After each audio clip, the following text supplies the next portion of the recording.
Big night, the Thursday night lineup. Things look a little different on the Deuce right now because we're carrying some of the programs that you might ordinarily expect to see on the CTV network, which of course is bringing us the great coverage from 2012 in London.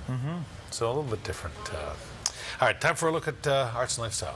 And starting things off with one of Victoria's most popular outdoor events set to celebrate cinema under the stars. The Free B Movie Festival is launching its summer season this Saturday with Teenage Mutant Ninja Turtles. It's actually one of our most often requested movies. Awesome! For me, it's a B movie because it's a chop-socky martial arts beat-em-up. It's a lot of fun.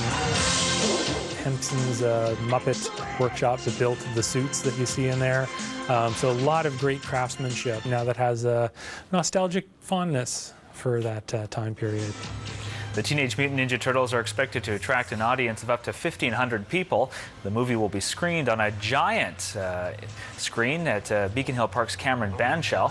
It's part of a lineup of films that includes Matthew Broderick's War Games, Tim Burton's Beetlejuice, and the shot in Victoria crime thriller Harry in Your Pocket. All made with the spirit of a traditional B movie, which was the second part of a double bill. You'd have your Gone with the Winds, a thing that would run 2 hours, and then they'd throw in this little cheap movie they made just so that people felt like they were getting 2 movies for the price of 1. It's showtime. They made some really great movies, and over time those actually developed into genre movies, you know, suspense, horror, sci-fi.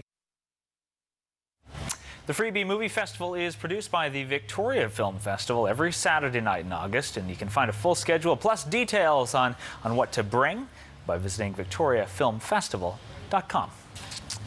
Well, more than 10,000 people are expected to dance in downtown Victoria this weekend to the beats of the Electronic Music Festival.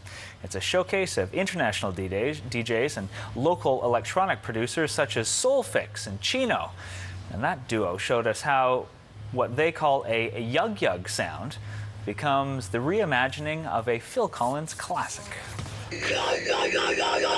That was actually created with a virtual instrument, and we take that sound and we can just morph it and mold it any way we want. He'll give me an array of these that are in a key that I've already predetermined, so that they're with the melodies I've already created, and then I'll just sequence them into my editor. And so I made some drums and some synth pads, and then this kid from Australia re-sang Phil Collins' vocal.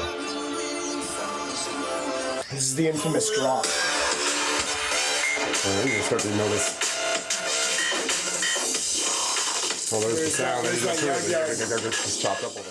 And there you have it. There was the Yug Yug. What you just saw and heard in about 30 seconds was actually composed over the course of a few weeks, crafted from up to 100 layers of electronic sounds.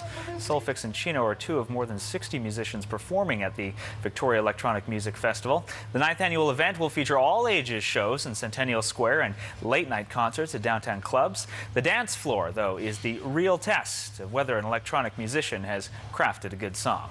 Like, you don't know, and then all of a sudden you drop your track, you're waiting for the crowd's reaction, because right there you can tell whether or not it's a hit or a miss. If it's a miss, you mix out as quickly as possible. Next tracks immediately. If it's a hit, well, you can't lose that energy. I mean, if you're good at what you do, that energy, it's infectious, it's back and forth. Like, it's really not something that dissipates once it's up that high. The Victoria Electronic Music Festival is this Saturday and Sunday, and you can find a full schedule at vemf.org.